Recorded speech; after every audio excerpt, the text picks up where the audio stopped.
हरे कृष्णा। हर हर महादेव। आप सभी को बसंत पंचमी सरस्वती पूजा की ढेर सारी शुभकामनाएं। सरस्वती व्रत देवी सरस्वती की कृपा पाने और जीवन में ज्ञान, विद्या और समृद्धि प्राप्त करने के लिए किया जाने वाला एक पवित्र व्रत है। यह व्रत खास तौर पर बसंत पंचमी के दिन किया जाता है, जिसे देवी सरस्वती का दिन माना जाता है। इस व्रत की पौराणिक कथा कृत युग के समय की है, जिसमें राजा सुकेत और उनकी पत्नी सुवेदी के जीवन में आए संकट और उसके समाधान का वर्णन है। यह कथा न केवल श्रद्धालुओं के विश्वास को दृढ़ करती है, बल्कि यह सिखाती है कि देवी सरस्वती की कृपा से जीवन की सभी बाधाओं को दूर किया जा सकता है। तो आइए जानते हैं सरस्वती व्रत की कथा।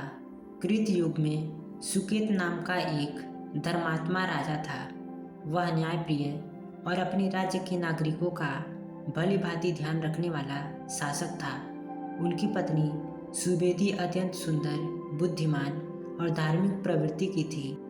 एक बार राजा सुकेत के राज्य पर शत्रुओं ने आक्रमण कर दिया। युद्ध में शत्रु शक्तिशाली थे और राजा सुकेत अपनी सेना को बचाने में असमर्थ होकर युद्ध में भाग निकले। राजा सुकेत और रानी सुवेदी अपनी जान बचाने के लिए जंगल में शरण लेने पर विवश हो गए। जंगल में वह भूखे प्यासे, थके मांदे भटक रहे थे।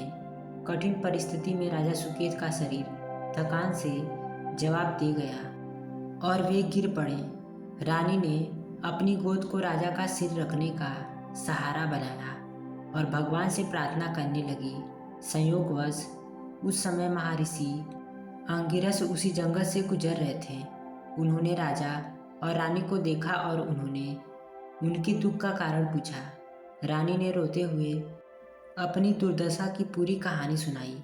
ऋषि अंगिरस ने उनकी बात ध्यान से सुनी और उन्हें संकट से बाहर निकलने का उपाय बताया।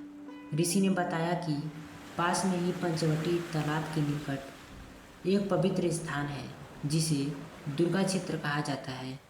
उन्होंने रानी को देवी सरस्वती और देवी दुर्गा की आराधना करने का सुझाव दिया। रानी अपने पति के साथ ऋषि के बताए स्थान पर पहुंची।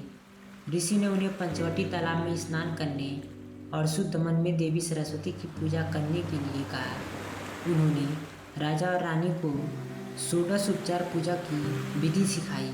यह पूजा 9 दिनों तक विधि पूर्वक की गई। 10वें दिन होम और बलिदान किया गया। पूजा की समाप्ति पर ऋषि ने राजा और रानी को 10 प्रकार के दान करने का निर्देश दिया।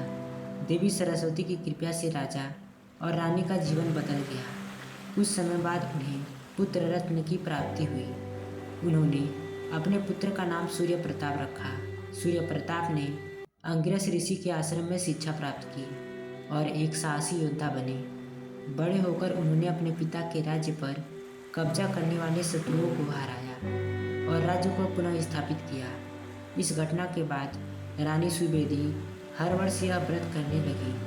उनकी यह श्रद्धा उन्हें जीवन भर सुखी और समृद्धि बनाए रखती है। इस व्रत का विशेष महत्व है, क्योंकि यह व्रत बुद्धि, ज्ञान और समृद्धि प्रदान करता है। यह व्रत विशेष रूप से विद्यार्थियों, कलाकारों और विद्या के क्षेत्र से जुड़े लोगों के लिए अत्यंत लाभकारी माना जाता है। माता सरस्वती को विद्या, कला और संगीत की देवी कहा गया है। उनकी कृपा से मनुष्य अज्ञानता और अशिक्षा के अंधकार से बाहर निकलता है और अपने जीवन को बेहतर बनाता है।